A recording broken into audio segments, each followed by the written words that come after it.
All staring up into the trees, I began to notice a figure looking down on me. It was not a human face.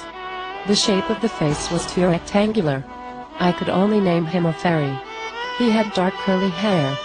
He was looking directly at me and smiling like this was all part of a huge joke that only he knew. Rather than any fear, I was really happy to be witnessing something like this. As I stared at the trees, they all seemed to take the shape of mythical beings. I saw in the leaves unicorns and furries of all description. It was incredible. I was amazed and looked at everything with my jaw dropping at being able to witness something like this. Something was wrong with me though. I could feel a huge pain in my side like I had been stabbed there, but after a while I forgot about the pain and focused on the wonder that surrounded me. I saw all manner of bizarre creatures, noticing that I was noticing them. It was as if they were not used to humans being able to witness them, but there I was seeing them. I lay there for hours looking up into the trees. After a little time of this, I was physically tired but not mentally because of the speed in my system. I was awakened the next day, and when the light began to shine through the trees I noticed something very strange. As I lay staring up into the trees, I began to notice a figure looking down on me. It was not a human face. The shape of the face was too rectangular. I could only name him a fairy. He had dark curly hair. He was looking directly at me and smiling like this was all part of a huge joke that only he knew. Rather than any fear, I was really happy to be witnessing something like this. As I stared at the trees, they all seemed to take the shape of mythical beings. I saw in the leaves unicorns and furries of all description. It was incredible. I was amazed and looked at everything with my jaw dropping at being able to witness something like this. Something was wrong with me though. I could feel a huge pain in my side like I had been stabbed there, but after a while I forgot about the pain. Focused on the wonder that surrounded me. I saw all manner of bizarre creatures, noticing that I was noticing them. It was as if they were not used to humans being able to witness them, but there I was seeing them. I lay there for hours looking at them. I looked across the street to where the buildings of the university were and saw creatures going in through the doors. I saw creatures around the shiny cars too. Everything was amplified. As the night came again, I saw little toy-like figures near me with little electric lights illuminating them. One of the ones that looked like a toy told me something like, "Hello magician," and something else about never using my power for evil, only for good. I saw a mask that reminded me of the movie with Jim Carrey called The Mask. It was on the ground next to me and I knew it held some kind of great power over the earth. I tried to grasp it, but I couldn't physically touch it.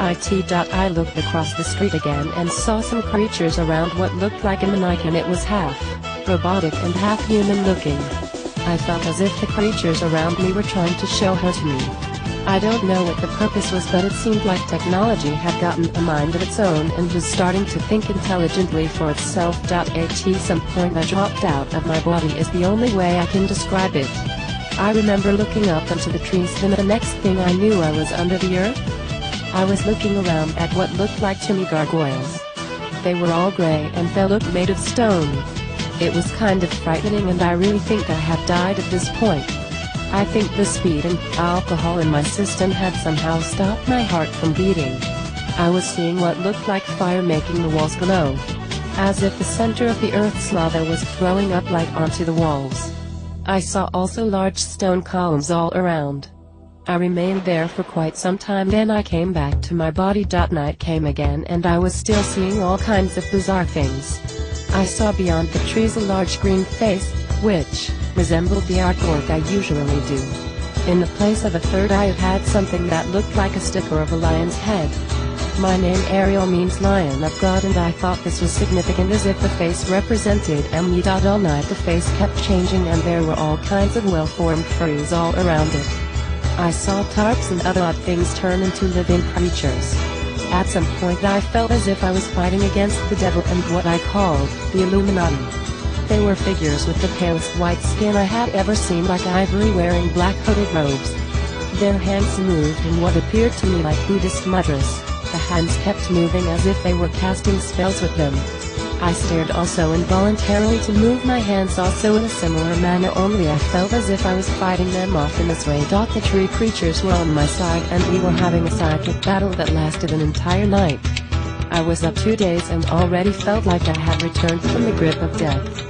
There were creatures protecting me and helping me battle these evil white creatures. I saw the tree figures forming what looked like yellow balls and hurling them into the bodies of the black hooded figures.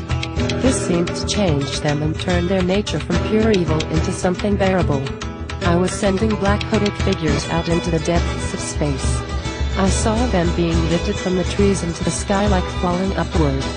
They also with their hand movements were causing me pain. I felt a sharp stabbing pain in my side. At some point during the night I was also lifted up into the trees and looking down from the tree branches as if my spirit body was being lifted up into the tree branches, and there I saw the fairy-like beings. It was utterly incredible. It's taken me a year to write it all down. After the battling and the great pain I felt that I stood up at some point and was seeing figures all over in the trees. Battles were going on and on. The next day I kind of came back to my senses a little. At some point police showed up. They found me on the ground after being up in trees. It was considered trespassing by them and they told me I either had to leave or I was going to be arrested. I didn't care at this point whether or not I was arrested. They took me away with me screaming at them how they were all Illuminatis and part of this great conspiracy against me.